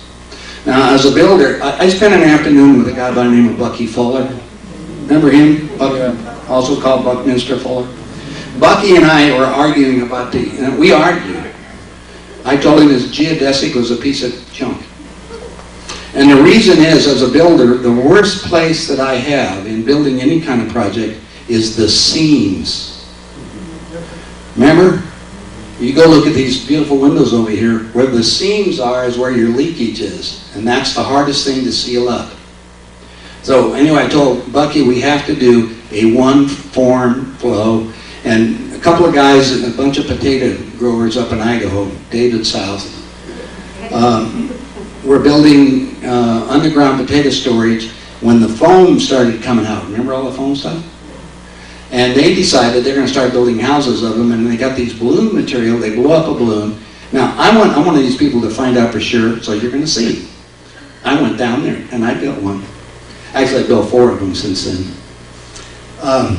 This is the only dwelling that will probably withstand what's coming up. From the extraterrestrial position, they're saying because of what we're changing, and I'm going to explain a little bit of this in a few minutes, the atmosphere, that didn't come out very well. That's inside the dome looking up. That's me. As you can see, we just got to finish spraying the equipment. You hold the window in place and then you spray the foam and the concrete around it. That's a little pump. It's called a Target pump. It's a little concrete pump. Now, any of you guys can build them. It's a 9 parts concrete to 1 of sand. It comes out and it sets up with the reinforced steel about 2,000 psi. It'll withstand winds of 400 to 500 miles an hour. There's nothing that I built prior to these domes that will do that. I mean, I got some. You go down to Phoenix right now on Central Avenue. I built an upside-down pyramid. It won't, and it's all steel. You know, it won't make it. They're making, these are office buildings, they're making churches out of them, that's inside of the school. They're the only dome, actually in Florida when we just had all this stuff, the only dwellings that withstood all the winds were the domes. In, I think it's North Carolina, they have a place called Eye of the Storm. It was a direct hit of the hurricane. You're all familiar with what's going on from that up to a point. This is just to give you an idea. Now the guys that become really sophisticated and creative as far as doing interior design, and I really like some of it now, that's the reinforced steel. I've been talking with steel people about changing the patterns on that to make a little bit more sense so we can have the energy conference and also set up a bunch of pyramids, diamonds, in order to keep the energy. By the way, these units, because of the steel and the configuration, keeps out all the outside bombardment. You talk about doing meditation. Wow. There's a friend, I was with him last Friday. I brought him down, taught him how to do all that. He's living out there, by the way, about 1.5 miles from Mark Bell. Again, these are just some huge buildings. They build them as, people are building them as hotels and places too, so they're just everywhere. Okay, with that, let's turn the lights back on. I'll get it later. Okay, now I'm going to share with you a little bit else of what I found, what we're doing to ourselves. We are doing everything to ourselves. Remember the old law, what you put out, you're going to get back? Let me give you some history of what's going on the planet, and you're free to challenge it. I wish you would, because I hate to hear it. I look back, and we're all concerned about the weather patterns right now, aren't we? Why are they so crazy? Well, we got to go back to 1904, 100 years ago. 100 years ago, there was a British officer by the name of Francis Younghusband who was born in India. He led an expedition to Tibet. The Tibetan monks were guarding all the ancient documents of Atlantis and Lemuria. Now, I know you've read some of that in some of the old books, but the truth is these documents were there. In the documents, it showed this planet was engineered for 500 million people, was going to flip on its axis about the year 2000. Interesting. And also the secrets of nuclear fusion. Now, let's go back to 1900. Fewer than 5% of the people in the United States were literate. In other words, could read or write. He didn't know what to do with this information, so he gave it to his boss, who was Lord Curzon, who was a viceroy in India, appointed from London, remember? England run more problems. Anyway, he didn't know what to do with the data, so he sent it to the center of the universe, and that was London. The London scientists at that point decided that they would research this information because it was so profound. At that time, they had determined there was 2 billion people on the planet, 4 times their carrying capacity. So they set into motion what they call Project Eden Return. Remember the Garden of Eden? And they notified the best scientists in the world, which were the Germans under Bismarck at that time. Bismarck led an expedition to Tagungsta, Siberia. The purpose was to explode a nuclear bomb to flip the planet on its axis prematurely. 90% of the population lives next to the ocean. If this planet flips, what do you think is going to happen to the ocean? Most of the people are going to get wiped out. So they're going to play God. Now they're doing this in 1904. This is the planning. 1908 is when the explosion actually occurred.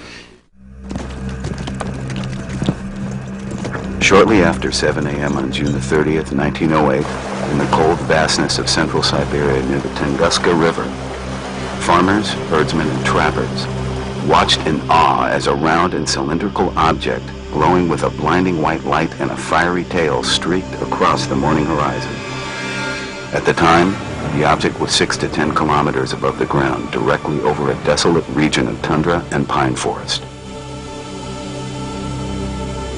At 7:17, the unknown object exploded in a tremendous ball of fire, completely destroying an area of over 2,000 square kilometers, equivalent to an area larger than Los Angeles or New York City. The resulting firestorms lasted for several weeks, burning an additional 10,000 kilometers surrounding the flashpoint. This explosion could be felt several thousand kilometers away. Strangely, though, upon investigation of this location 19 years later, no impact crater of any kind was found. No one, until now, knew exactly what the object was that caused this massive explosion. Я была ребенком. Я работала с папой на ферме. I was about 7 or 8 years old at the time I saw it with my father. We were farming in a little village near the railroad tracks. And I'll never forget how it looked like a long, round chimney on its side with a long tail of fire. I remember telling everybody I could that it looked at first like it was coming down, but then angled up for a little while, and then I was absolutely positive that it had changed its direction. As many as 900 eyewitnesses living near the crash site gave similar accounts shortly after the explosion. Collectively, their stories made the trajectory difficult to explain in a logical scientific manner, since it indicated a maneuvering object. Physically, it is impossible for a meteor or comet to fall through the Earth's atmosphere, being pulled by gravity, then change direction. Whatever the phenomenon may have been, it did not behave like any naturally occurring object.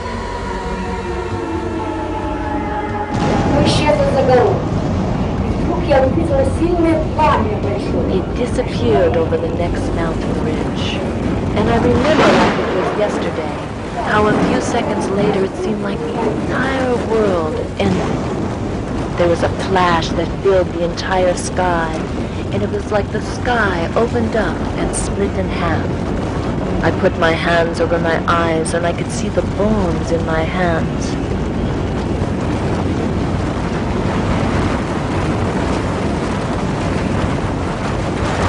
In modern terms, the blast was equivalent to 40 megatons, approximately the size of the largest thermonuclear bomb.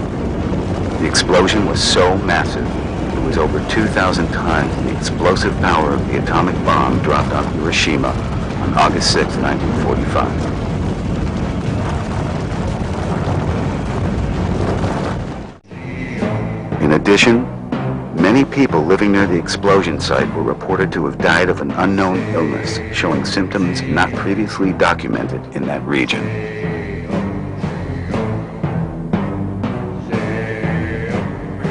Я не могу понять.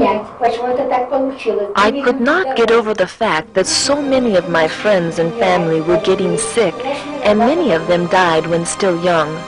They were healthy before, and I just could not figure out why they got sick and died. Another occurrence that could not be explained by any natural means at that time was when the observatory, located 900 kilometers away in Irkutsk, Siberia, recorded very unusual disturbances in the Earth's magnetic field at the time of the explosion, as well as severe magnetic storms occurring just after the explosion. Satisfactory explanations for both the explosion and the resulting abnormalities were impossible until after World War II.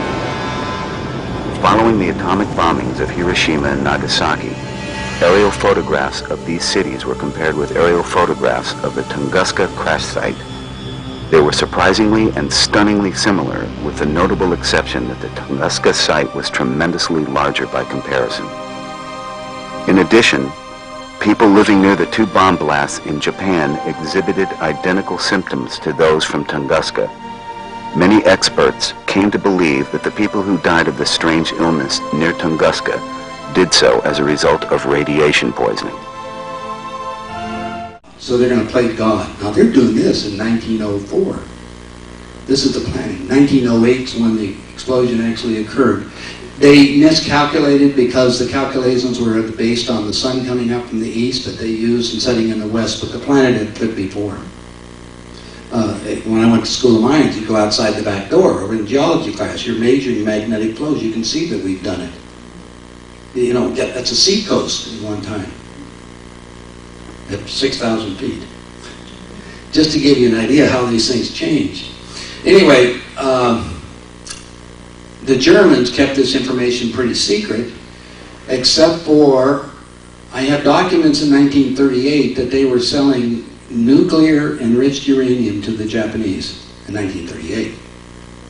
At the end of World War II, we took out the nuclear submarine right out of the chute from the Germans.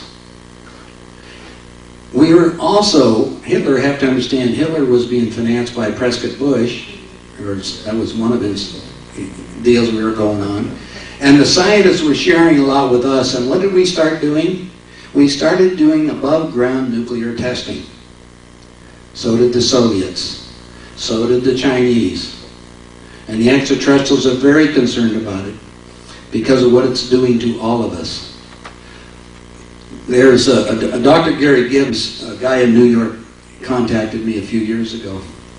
And Gary says, I've traced down the radiation, and radiation transfers by a process called mimetrics, or mimicking. If you get radiated, you eat a plant that's radiated, and you eat it, you're going to get it.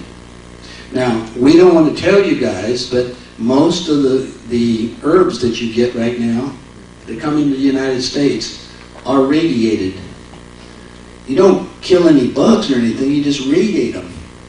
Because radiation works on a period or time of what it does. So what you do is get radiated. Now, I attended the Natural Foods Expo last year. I sat in on the meetings on the scientists as they're determining what I call the spin doctors on what you're considered labeling. Remember how we talked about human resources? Guess what the buzzword is now for radiating food? Cold pasteurization. Now, under the new rules, because you're all concerned about food and its quality of eating and everything, it's mandatory that all meat that is transported interstate goes through cold pasteurization. I.e., all hamburgers at McDonald's, all, you understand what I'm saying? So what is this doing to you? The process is increasing. It's like the food that, Gary wrote the book called The Food That Lasts Forever. It's in my catalog. And to give you some background, I suggest you check it out. It's even more scary than that. Then us idiots, again, I've got some videos, I don't have them in my catalog right now. You can see all the explosions we did in the higher atmospheres. Once the Russians acquired the technology to explode thermonuclear weapons, they conducted numerous experiments and test detonations high in the atmosphere.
Tightrope was the last atmospheric test ever conducted by the United States, and it was fired from Johnston Island in a Nike Hercules air defense missile and detonated again well above Johnston Island. And that ended this whole series of atmospheric testing by the United States, when in 1963 we entered the Limited Test Ban Treaty that prohibits any atmospheric testing.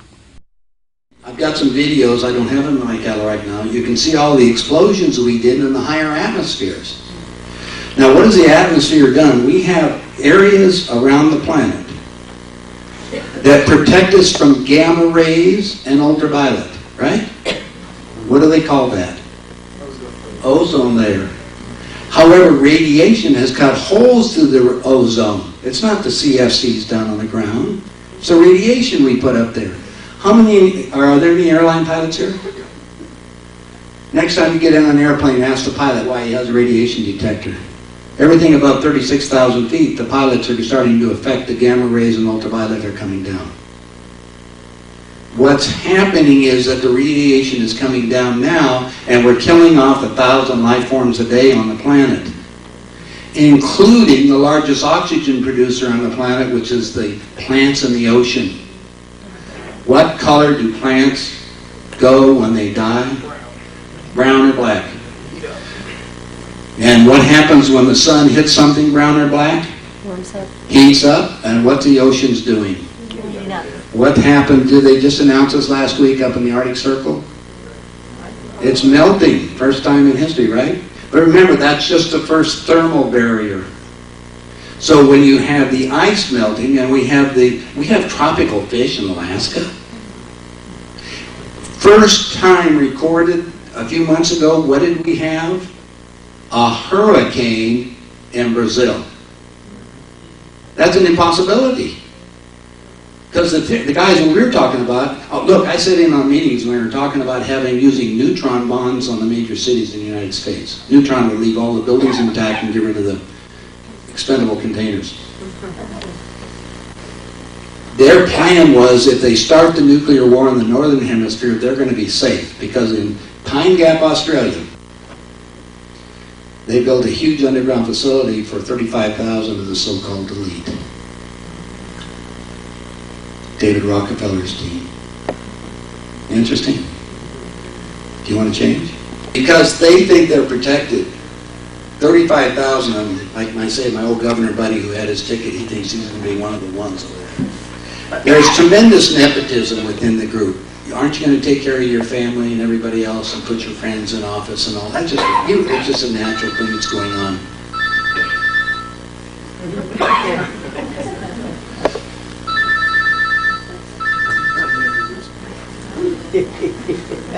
They're calling. Okay, let's go to the next step. Since we have that coming up, the oceans are heating up, we're losing off valuable things, which are part of the ecological channels, if you're going to look at such.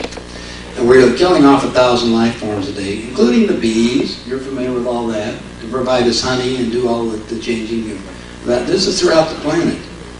We have basically a third of the planet existing on less than $2 a day. Their plan is they got to escalate this program that we're talking about on Plan 2000 or population reduction. We have some other things that happen. These guys that created the Federal Reserve thing extended the Federal Reserve to several other countries that uses that as their base of money. That thing that's going out of hand too, because a lot of other countries are now waking up and they say we won't take the dollar anymore. As you're probably aware of just what happened with Castro, actually 2 years ago, Castro quit it along with Hussein. Both of them did it agreeing the same day, but obviously we went and attacked Hussein for various reasons, which were contrived at the same point. It's all over oil again. That's the liquid gold supposedly they're going after. We have plenty of energy on this planet. It's the storage of the energy and easily do it. Now there's nanotechnology. Are anybody familiar with nanotechnology? There are companies now coming out with nanotechnology which converts water immediately. 1 second. I'm not going to give them. I'm only going to go for about 10 more minutes. Is that okay? Then we're going to go take a break. I know you guys want to hear me, but I'll... Yeah, nanotechnology. Yeah, wait till she gets it. She wants to record it. And he's going to edit it. Maybe.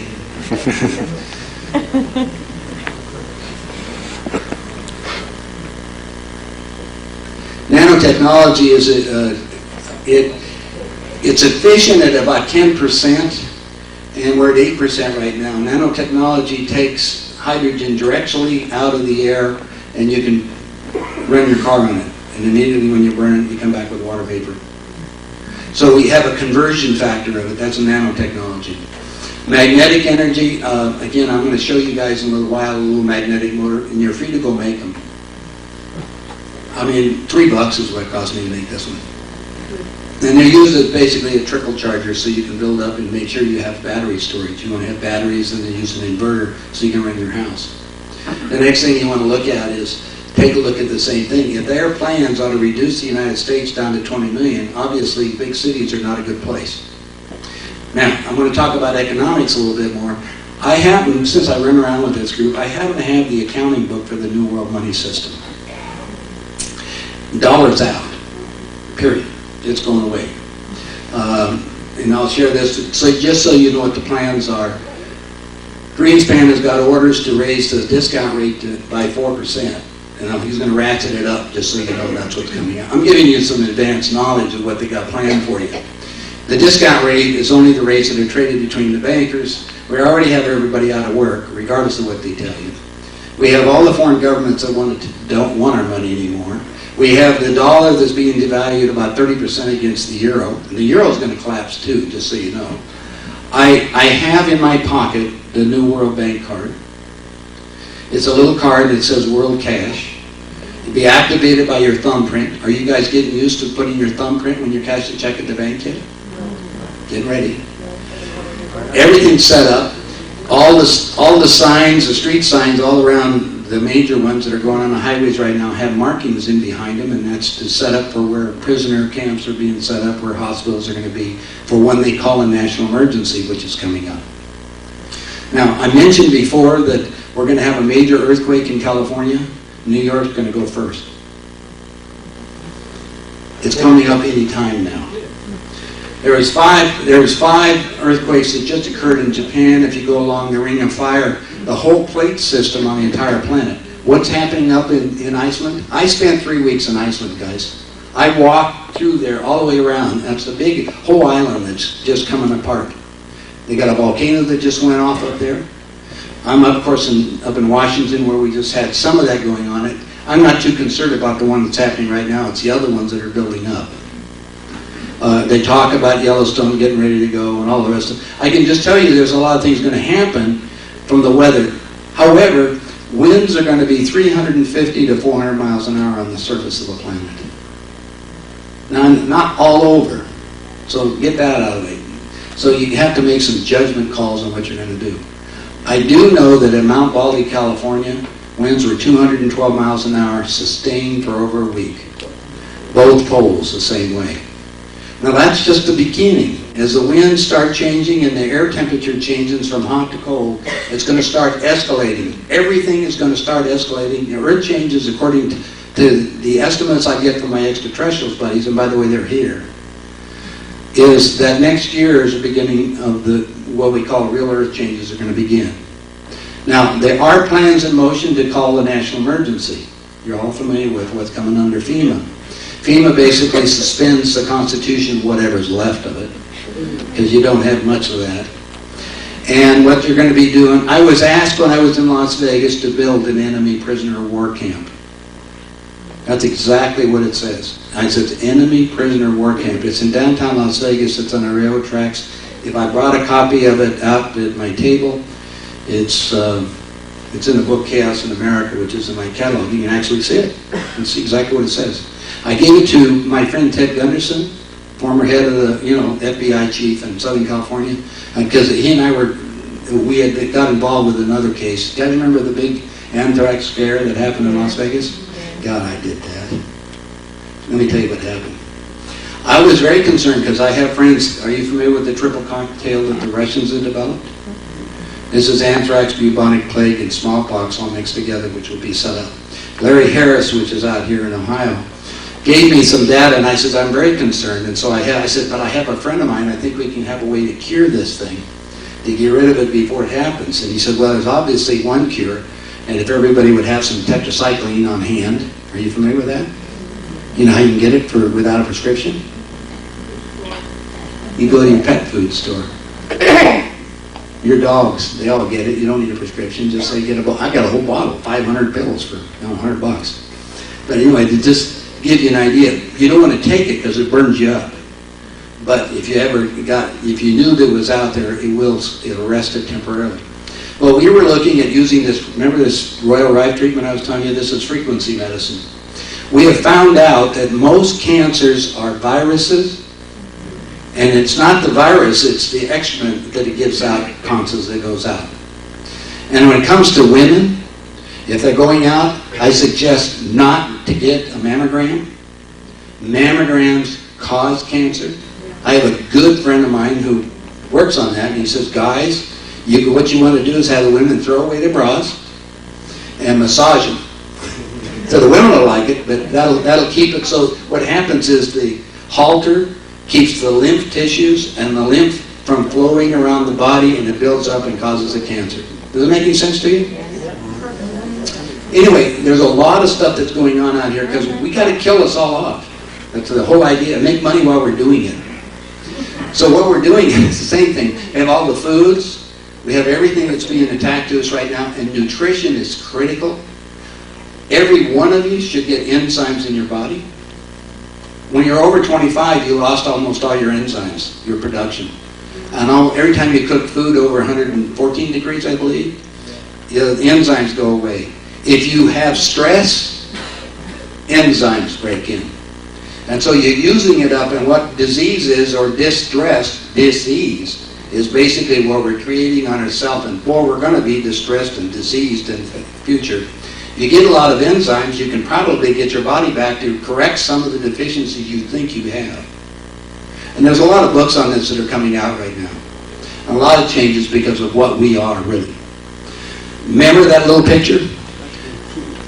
Pardon? When you brush your teeth with fluoride, the chemicals in it. Well, I'll make it even worse. I'll make it even worse than that. Remember you guys all the kids get soda pop, right? And a typical can of soda pop, we make sure that you guys are stupid. So what you do is they put in so much sugar in it so you don't know how much it is. I'm going to give you a little clue. See my fingers? I got 5, right? That's 5 grams is in every teaspoon of sugar. 5 grams. Did you know how many grams are in a typical can of Coke? 40. What's that mean? 8 teaspoons of sugar. It's carcinogenic and addictive. Now, I'll make it even more fun. So we don't want to have carcinogenic or addictive. What we want to do is make you sick without you knowing it. Would you mind standing up? Can we? Yeah, come on up here. Sure. I want to show him something. This is kind of weird. I know what you're going to do. You do? No, I don't. No, I don't. He doesn't know. We don't know anything about it. I want you to look at everybody out here. I want you to hold this one arm out. And I'm going to push down on it. I want you to hold it up. Ready? He's pushing down. It's pretty good, strong. Okay, now I'm going to put this in. I don't want you to look at it. Put this in your hand. Hold it. Oh, okay. Okay, you got it? Got it. Yeah. Now, what does he have in his hand? Sugar. Aspartame. Compliment to Donald Rumsfeld. Donald Rumsfeld. Donald Rumsfeld. You got $50 million for you. Aspartame. Equal and aspartame. All your diet sodas. Diet sodas shut down the blood barrier.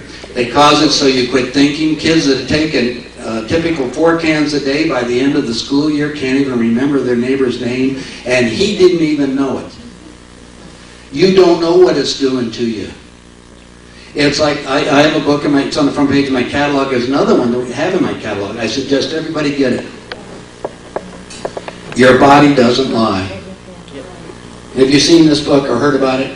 It's a really expensive book. I think it's $6. John Diamond. John Diamond had been working for a long time, determining that on the soul level, your soul knows everything. And what happened is we've condensed ourselves down so we don't even think. And what's happening is, if you read this book, you can find out everything you want to know about what food you want to take and everything else. And at that point, I want us all to quit right now and go downstairs and have some food to eat temporarily, and then we'll come back and continue. Is that okay?